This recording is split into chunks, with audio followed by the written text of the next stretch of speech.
الكريم أما بعد فأعوذ بالله من الشيطان الرجيم بسم الله الرحمن الرحيم والذي جاء بالصدق وصدق به أولئك هم المتقون صدق الله العظيم وصدق رسوله النبي الكريم الأمين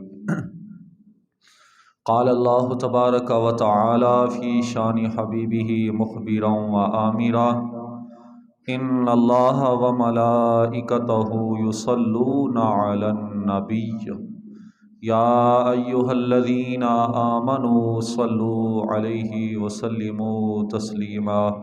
بلند آواز کے ساتھ مل کر پڑھیے گا اللہم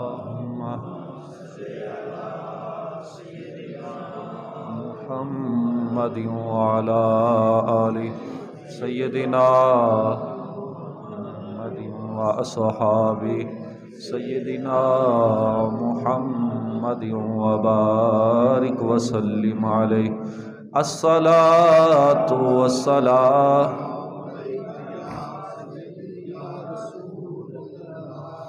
وعلى آلك سیدی یا محبوب رب العالمین۔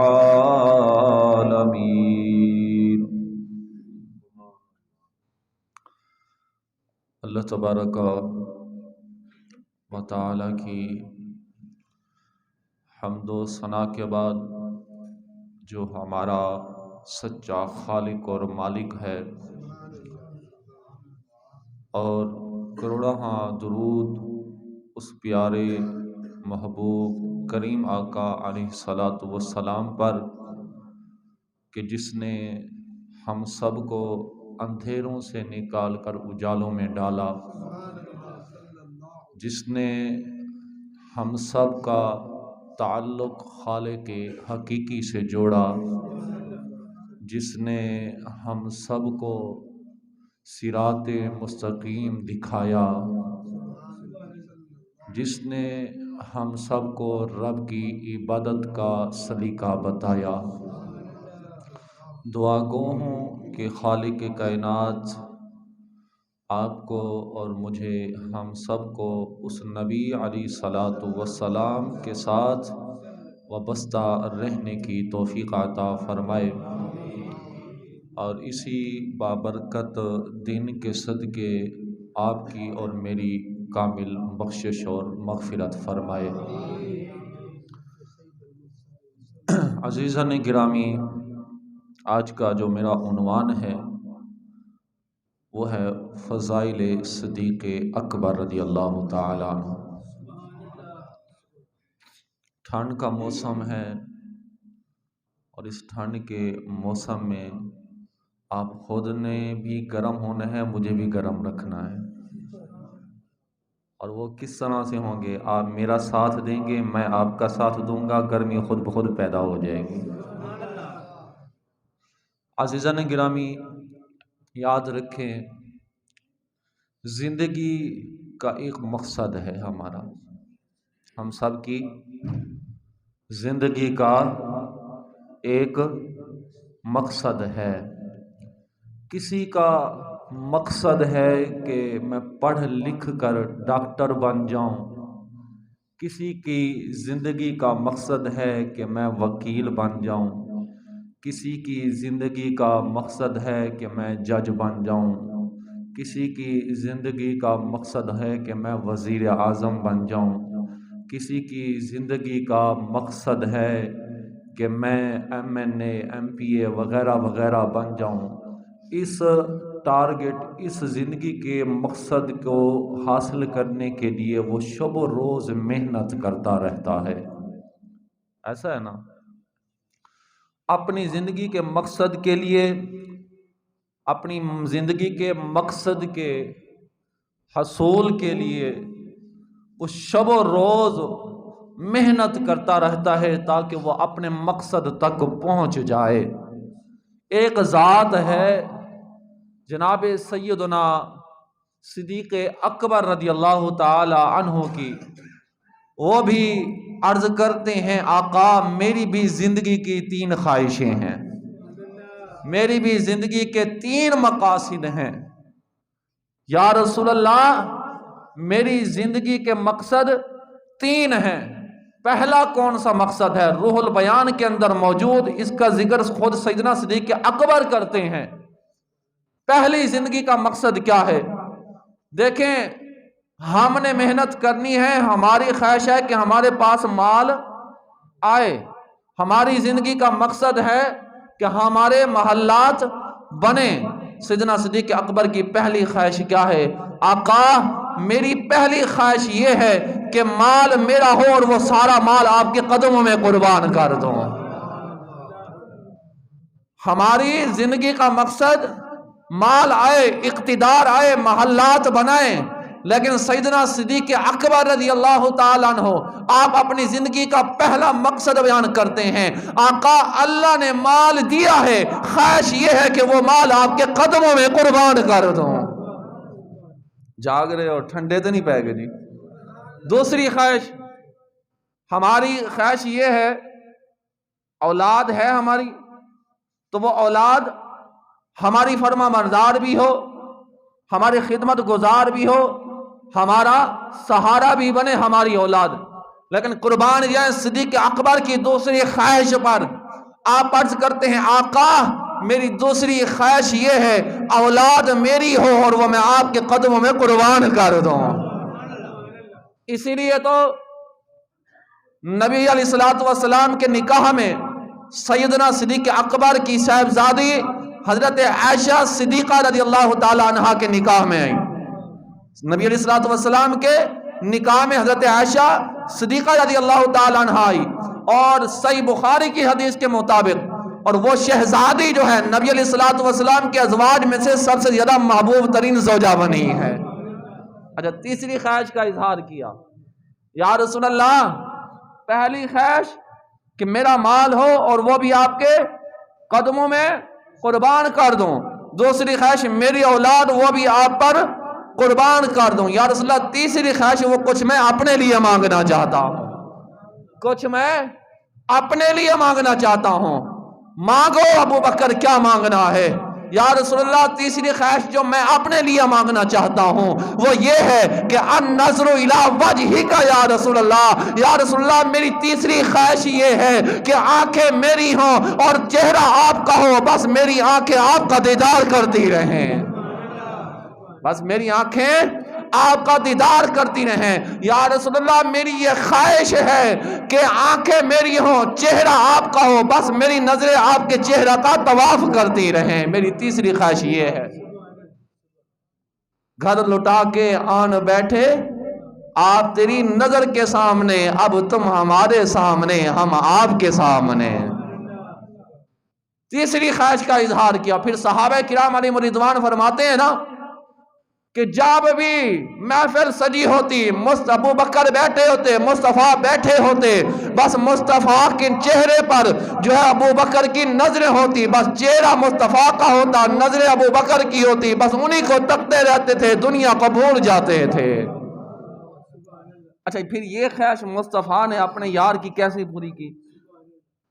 غار کے اندر پہنچے نا، غار کے اندر، غار ثور میں پہنچے نا، اس کی ایک وجہ علماء نے لکھی ہے، ایک وجہ یہ بھی ہے، خواہش کا اظہار کیا نا حضرت ابو بکر صدیق رضی اللہ تعالیٰ عنہ نے، کیا کہ میری خواہش ہے کہ بس آپ کا چہرہ اور میری نظریں ہوں۔ جب غار ثور کے اندر پہنچے، 3 دن اور 3 راتیں وہاں پر ایک ابو بکر کی یہ خواہش کو پورا کیا جا رہا تھا۔ میرا مصطفیٰ نے فرمایا ہوگا اے ابو بکر تیری جو تیسری خواہش تھی کہ میرا چہرہ ہو اور آپ کی نظریں ہوں، اب تیرے پاس 3 دن 3 راتیں ہیں، جی بھر کے میرا دیدار کر لے آج، جی بھر کے میرا دیدار کر لے آج۔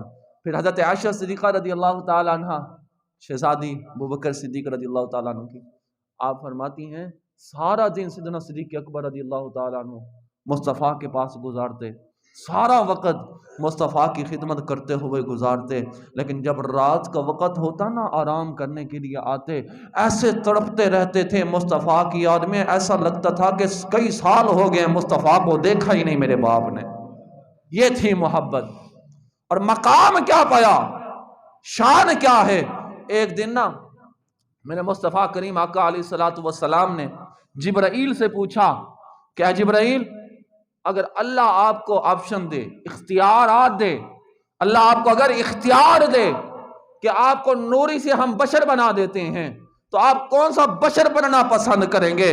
دیکھیں، سنیے جبرائیل امین علیہ الصلوۃ والسلام کا جو ہے جواب۔ حالانکہ جبرائیل نوریوں کے سردار، فرشتوں کے ہیڈ، عرض کرتے ہیں آقا اگر اللہ مجھے نوری سے بشر بننے کا اختیار دے دے اور اللہ حکم دے دے کہ آپ کو نوری سے بشر بنانا ہے، تو میں آپ کے یار ابو بکر صدیق بننا پسند کروں گا، آپ کے یار ابو بکر صدیق بننا پسند کروں گا۔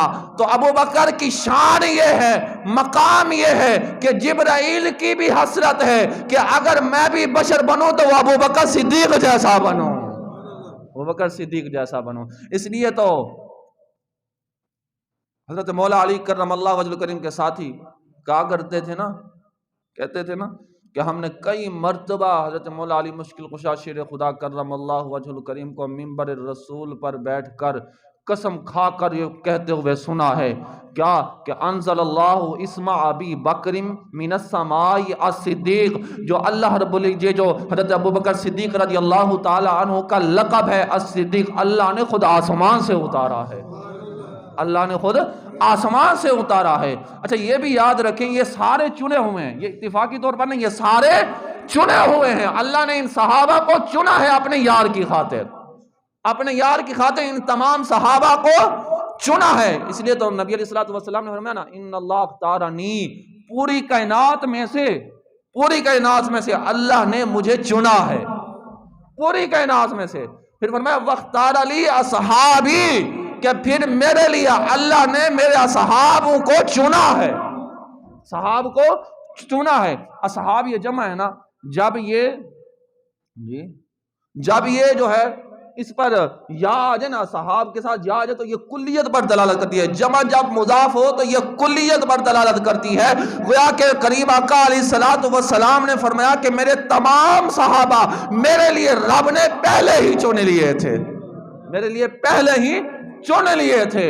اس لیے تو میرے مصطفیٰ نے فرمایا ابو بکر بھی میرا ہے، عمر بھی میرا ہے، عثمان بھی میرا ہے، علی بھی میرا ہے، اوے باقی چھوڑو حضرت امیر معاویہ بھی میرا ہے، ابو موسیٰ اشعری بھی میرا ہے، بلال بھی میرا ہے، سلمان بھی میرا ہے، تاکہ حتیٰ کہ سارے صحابہ میرے ہیں۔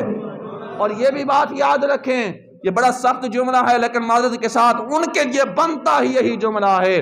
جس طرح سے نبی علیہ الصلوۃ والسلام نے فرمایا نا کہ تمام صحابہ کو اللہ نے میرے لیے چنا ہے، اور اگر ان چنے ہوں پر جو کتی کا بچہ بھونکتا ہے تو وہ بھی سمجھ لے وہ بھونکنے والوں میں سے چنا ہوا ہے، وہ بھونکنے والوں میں سے چنا ہوا ہے، جو ان صحابہ کرام علیہم رضوان کی شان پر بھونکتا ہے۔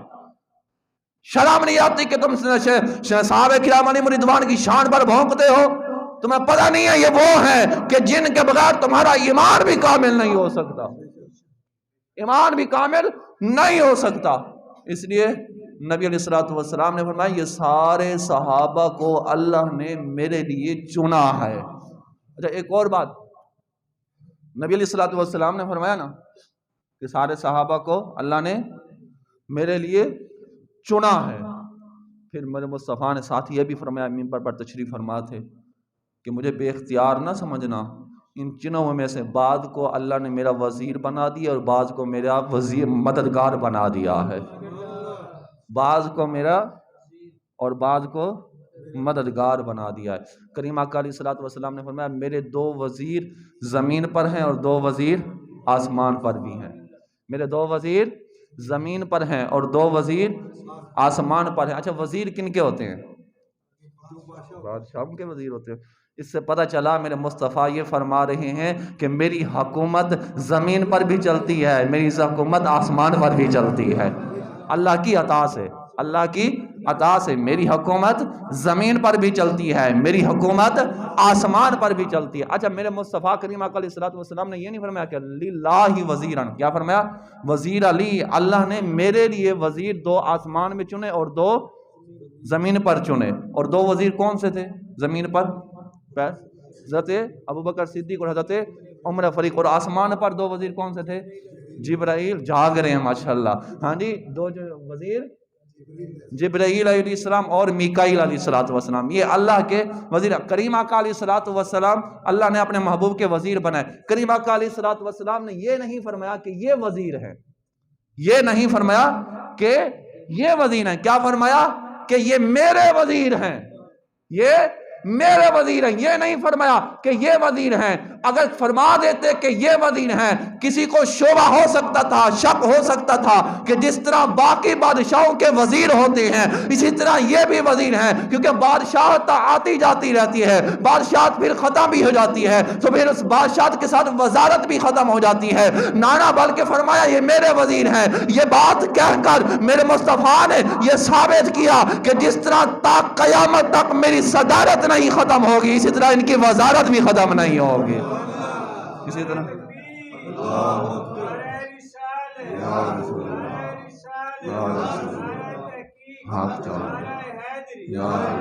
اسی طرح ان کی وزارت بھی ختم نہیں ہوگی.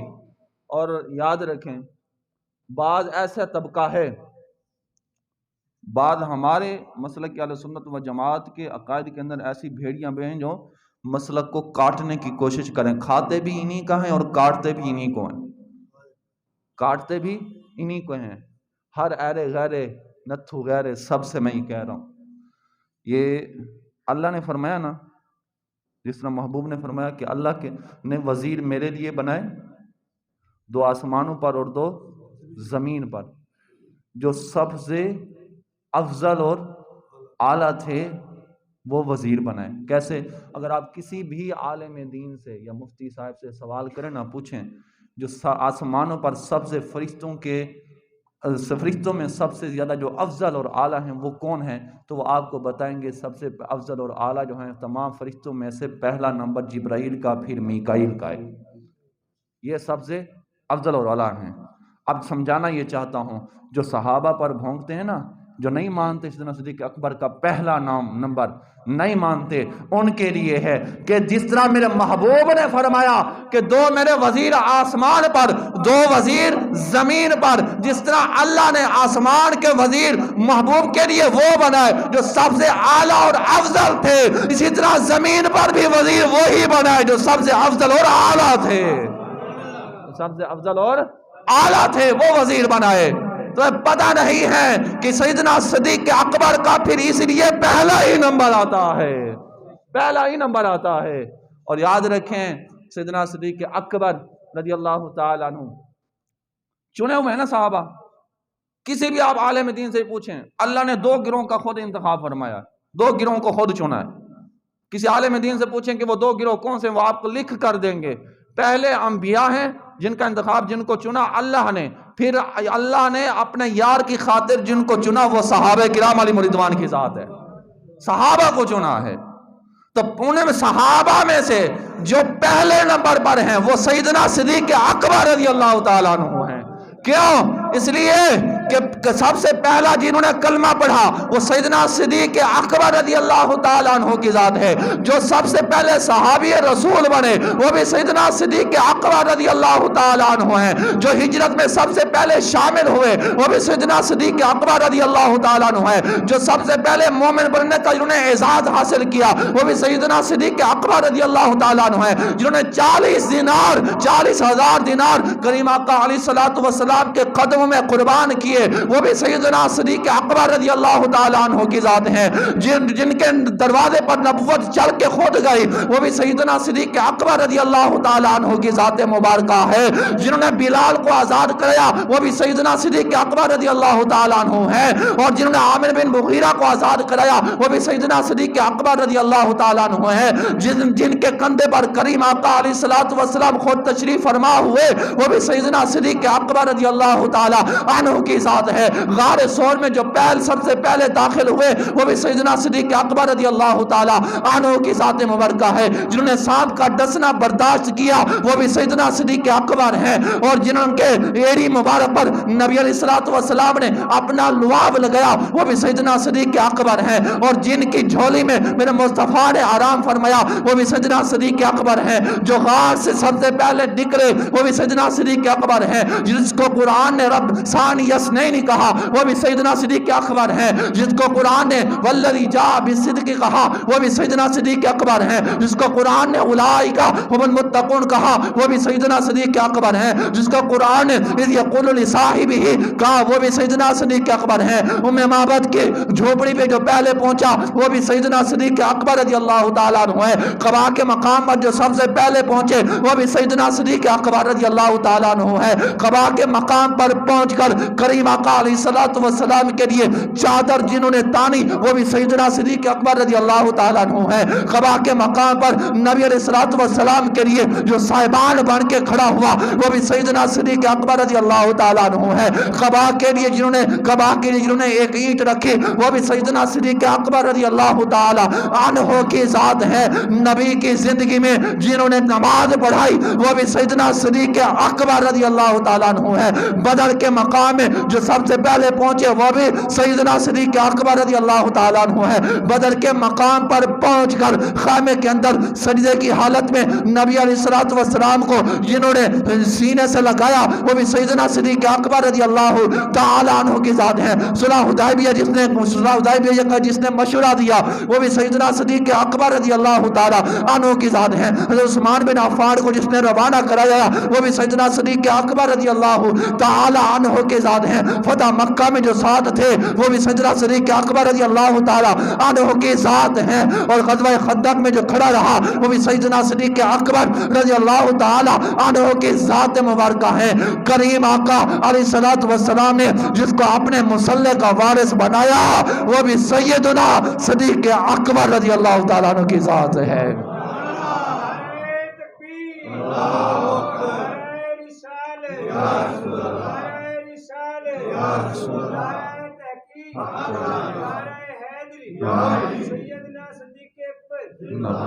گلی گلی نگر نگر ابو بکر گلی گلی ابو بکر مصطفیٰ کا ہم سفر ابو بکر مصطفیٰ کا ابو بکر اور سنیے گا جس نے نبی علیہ السلام کے ظاہری وصال کے بعد امت کو سنبھالا، امت کے ایمان کو سنبھالا وہ بھی سیدنا صدیق اکبر رضی اللہ تعالی عنہ کی ذات مبارکہ ہے۔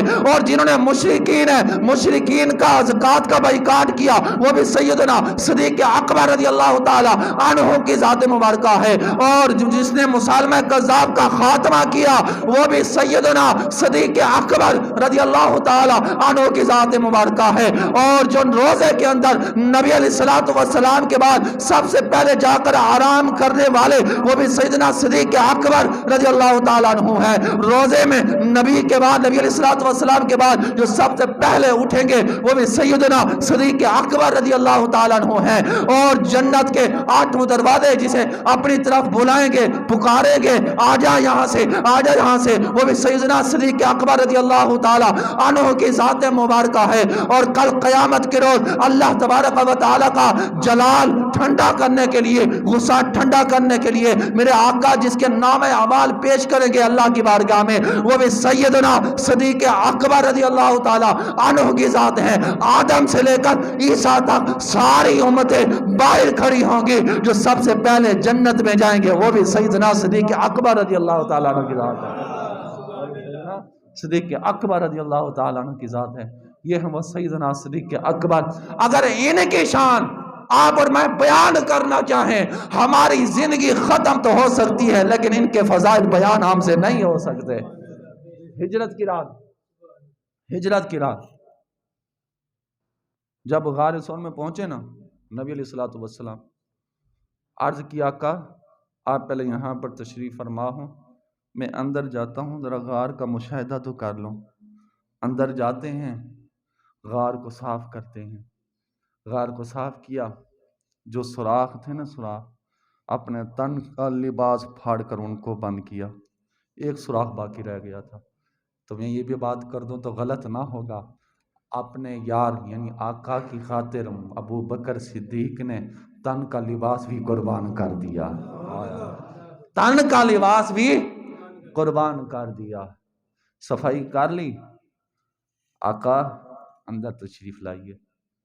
اب میرے مصطفیٰ اندر جاتے ہیں، دیکھتے ہیں کہ اتنی محنت ابو بکر نے کی، سینے سے لگا لیا۔ شیخ الاسلام قمر الدین سیالوی آپ کیا فرماتے ہیں اللہ تبارک و تعالیٰ کو ابو بکر صدیق کی یہ خدمت اس قدر پسند آئی، اتنی قبول کی کہ اللہ نے خود فرمایا اے ابو بکر اب میرا بھی تیرے ساتھ ایک وعدہ ہے۔ کیا وعدہ ہے؟ کا وعدہ ہے کہ جس دل کے اندر تو جا کر صفائی نہیں کرے گا اس دل میں مصطفیٰ بھی داخل نہیں ہوں گے۔ جس دل میں تو جا کر صفائی نہیں کرے گا اس دل میں مصطفیٰ داخل نہیں ہوں گے۔ کیا مطلب؟ کہ جس دل کے میں ابو بکر نہیں اس دل میں مصطفیٰ نہیں ہے، جس دل میں ابو بکر نہیں اس دل میں مصطفیٰ نہیں ہے۔ میرے مصطفیٰ نے فرمایا کیا ابو بکر میں آرام کرنا چاہتا ہوں۔ عرض کی آقا میری جھولی حاضر ہے، فرمایا اس لیے تو آرام کرنا چاہتا ہوں، اس لیے تو آرام کرنا چاہتا ہوں۔ میرے مصطفیٰ سو گئے۔ وہ جو ایک سوراخ تھا، خیال تھا یہاں پر میں اپنی ایڑی رکھ دوں گا۔ اب میرے مصطفیٰ آرام کرنے لگے، وہاں پر اپنی ایڑی رکھ دی۔ المختصر کر رہا ہوں اس بات کو۔ سانپ آیا تھا نا، اچھا یہ بھی یاد رکھیں سانپ کے آنے کا مقصد کیا تھا؟ دیدار مصطفیٰ، کہ مصطفیٰ کا دیدار ہو جائے۔ جب اسے راستہ نہیں ملا پھر اس نے ابو بکر کو ڈسا۔ جب اسے راستہ کہیں سے، اچھا علماء نفسیات نے لکھا ہے کہ جب کوئی بندہ چھپ کے بیٹھا ہو نا، چھپ کے بیٹھا ہو تو یہ انسان کی فطرت ہے، نیچر ہے کہ اس کے جسم کے ساتھ کوئی چیز ٹچ ہو، اگر کوئی چیز مس ہو تو وہ پیچھے ہٹتا ہے۔ اگر سانپ ڈس رہا ہے ابو بکر صدیق کو، آپ اپنی ایڑی کو اور آگے دبا دیتے ہیں۔ انسان کی فطرت میں یہ کیا علماء نفسیات نے لکھا کہ یہ جو حضرت ابو بکر صدیق نے کیا ہے اس کے مصطفیٰ نے ابو بکر کی فطرت کو ہی بدل دیا ہے، اس کے مصطفیٰ نے ابو بکر کی فطرت کو ہی بدل دیا ہے۔ اب شدت درد کی وجہ سے، شدت درد کی مختصر کر رہا ہوں، جب سانپ نے ڈسا شدت درد کے وجود کو تو حرکت میں نہیں آنے دیا، کیوں؟ اس لیے کہ مصطفیٰ کے آرام میں کہیں خلل پیدا نہ ہو۔ اب شدت درد کی وجہ سے آنکھوں سے آنسو ٹپکے ہیں، میرے مصطفیٰ پر گرتے ہیں۔ میرے مصطفیٰ فرماتے ہیں ما یبقیک ابی بکر، میرے ابو بکر آپ کو کس چیز نے رولایا ہے؟ عرض کی یا رسول اللہ سانپ نے ڈس لیا ہے۔ اور میں پھر گھبرانے کی بات کیا ہے کہ دشمن تیرے پاؤں میں ہے، یار تیری جھولی میں موجود ہے۔ دشمن تیرے پاؤں میں ہے، یار تیری جھولی میں ہے، زہر تیرے پاؤں میں، شفا تیری جھولی میں موجود ہے۔ حضرت ابو بکر صدیق رضی اللہ تعالیٰ عنہ آپ کہتے ہیں کریم آقا علیہ الصلوۃ والسلام نے فرمایا ابو بکر اپنی ایڑی در کرو۔ اپنا لعاب نکالا اور سیدنا صدیق اکبر رضی اللہ تعالیٰ عنہ کی ایڑی پر لگایا، اور یہ وہ لعاب ہے جو حضرت مولا علی کی آنکھوں میں لگتا ہے، ادھر وہی لعاب جو ہے ابو بکر کی ایڑی پر لگ رہا ہے۔ یہ حضرت علی کی آنکھوں میں لگتا ہے، اور یہ وہ لعاب ہے کہ جب کنواں کا پانی کھارا ہو، کڑوا ہو، کہ میرے مصطفیٰ اس کنویں کے اندر اپنا لعاب ڈال دیں تو وہ کنویں کا پانی شہد سے بھی زیادہ میٹھا بن جاتا ہے۔ یہ وہی لعاب ہے جو ابو بکر کی ایڑی پر لگ رہا ہے۔ حضرت ابو بکر صدیق رضی اللہ تعالیٰ عنہ آپ کہتے ہیں مجھے پتہ ہی نہیں چلا لعاب پہلے لگا یا درد پہلے گیا ہے، لعاب پہلے لگا ہے یا درد پہلے ختم ہوا ہے۔ اچھا المختصر وقت نہیں ہے، حضرت ابو بکر صدیق رضی اللہ تعالیٰ عنہ آخری بات کر کے اجازت چاہوں گا۔ حضرت ابو بکر صدیق رضی اللہ تعالیٰ عنہ نے کہا یا رسول اللہ صلی اللہ علیہ وسلم مجھے پیاس لگی ہے، مجھے پیاس لگی ہے۔ کریم آقا علیہ الصلوۃ والسلام نے فرمایا اذهب الى الغار الصدر، کیا فرمایا کہ غار کے سینے پہ چلے جاؤ، وہاں سے جا کر پانی پی لو۔ یہ دیکھیں یہاں پر ادب کا مقام کہ ادب کیا ہے۔ سیدنا صدیق اکبر کہہ سکتے تھے کہ یا رسول اللہ صلی اللہ علیہ وسلم، غار تو میں نے پوری خود صاف کی ہے، غار تو ساری صاف میں نے خود کی ہے، تو یہاں پر تو کوئی پانی موجود نہیں ہے، یہاں پر تو پانی موجود نہیں ہے، تو پھر کیوں؟ اس لیے کہ حضرت ابوبکر صدیق بھی جانتے ہیں پانی موجود نہیں ہے، مصطفیٰ نے کہہ دیا ہے، مصطفیٰ نے کہہ دیا ہے، تو پھر مجھے چلنا پڑے گا، اور پھر آنکھیں بند کر کے چل پڑتے ہیں۔ ان کا گویا یہ عقیدہ ہے خدا اپنی تقدیر کو تو بدل دیتا ہے لیکن اپنے محبوب کی تدبیر کو نہیں بدلتا، اپنے محبوب کی تدبیر کو نہیں بدلتا۔ آنکھیں بند کر کے چل پڑتے ہیں، جہاں مصطفیٰ نے کہا وہاں پر چلے گئے، دیکھا وہاں پر پانی موجود ہے، المختصر پانی پی کے واپس آ جاتے ہیں، پانی پی کے واپس آتے ہیں۔ اب میرے مصطفیٰ خود فرماتے ہیں ابوبکر پانی پیا ہے؟ جی یا رسول اللہ پیا ہے۔ میں کیسا تھا؟ عرض کی یا رسول اللہ وہ پانی دودھ سے زیادہ سفید تھا، جو پانی میں نے پیا ہے کستوری سے زیادہ خوشبودار تھا، مشک و عنبر سے زیادہ خوشبودار تھا، جو میں نے پانی پیا ہے برف سے زیادہ ٹھنڈا تھا، جو میں نے پانی پیا ہے وہ شہد سے زیادہ میٹھا تھا۔ اب میرے مصطفیٰ خود فرماتے ہیں اے ابوبکر تجھے پتہ ہے وہ پانی کہاں سے ہے؟ وہ تجھے پتہ ہے وہ پانی آیا کہاں سے ہے؟ عرض کی واللہ عالم ورسولہ، یہ نہیں کہا کہ اللہ جانے اور اس کا رسول، یہ نہیں کہا بلکہ کہا اللہ اور اس کا رسول جانے۔ گویا کہ حضرت ابوبکر صدیق کا یہ علم ہے، وہ بھی جانتے ہیں اللہ اگر علم غیب جانتا ہے اللہ کی عطا سے اس کا محبوب بھی جانتا ہے۔ حالانکہ انہوں نے کہا عرض کی یا رسول اللہ میں نے پوری غار صاف کی تھی تو اس وقت تو پانی موجود نہیں تھا، جب آپ نے حکم دیا تو پھر میں چل پڑا، اب یہ معاملہ جو ہے اللہ جانے یا اس کا رسول جانے، مجھے تو پتہ نہیں ہے، مجھے پتہ نہیں ہے۔ میرے مصطفیٰ نے فرمایا ابوبکر جب تو نے مجھے کہا کہ پانی پینا ہے اور میں نے تجھے کہہ دیا غار کے سینے پہ چلے جاؤ وہاں پر سے جا کر پانی پی کے آؤ، اب آنکھیں بند کر کے چل پڑے۔ ادھر رب نے آج فرشتے کو، جنت کے فرشتوں کو حکم دیا کہ جاؤ جنت سے ایک نہر کھینچ کے جو ہے وہ اس غار کے سینے پہ پہنچ جاؤ۔ یار میرے کے کہنے پر یار چل پڑا ہے، اس کے پہنچنے سے پہلے وہاں پر جنت کی نہر وہاں پر پہنچا دو، اس کے پہنچنے سے پہلے۔ پھر اچھا سنیں، حضرت ابوبکر صدیق رضی اللہ تعالیٰ عنہ کی آنکھوں سے نا آنسو جاری ہو گئے، یا رسول اللہ اس قحافے کے بیٹے کا اتنا مقام بلند ہو گیا ہے، اتنا مقام بلند ہو گیا کہ آپ کے ساتھ آپ میرا تعلق جڑا تو میرے لیے جنت سے پانی کا اہتمام کیا گیا۔ تو اب سنیے میرے مصطفیٰ نے کیا فرمایا۔ میرے مصطفیٰ نے فرمایا اے ابوبکر تیرا مقام تو اس سے بھی زیادہ بلند ہے۔ جی یا رسول اللہ، فرمایا ہاں کیوں؟ فرمایا کہ اگر کسی شخص کے پاس 70 نبیوں کے برابر بھی نیکیاں موجود ہوں، 70 نبیوں کے برابر بھی اگر نیکیاں موجود ہوں اور اس کے دل کے اندر تیرا بغض ہے تو وہ جنت میں کبھی نہیں جا سکتا۔ یہ وہ شان صدیق اکبر رضی اللہ تعالیٰ۔ دعا رہی تو انشاءاللہ زندگی با وفا تو پھر انشاءاللہ اگلے جمعہ یہاں سے آگے شروع کریں گے۔ دعائے خالق کائنات ہم سب کو سیدنا صدیق اکبر رضی اللہ تعالیٰ عنہ کی سیرت اپنانے کی توفیق عطا فرمائے۔ ہمارے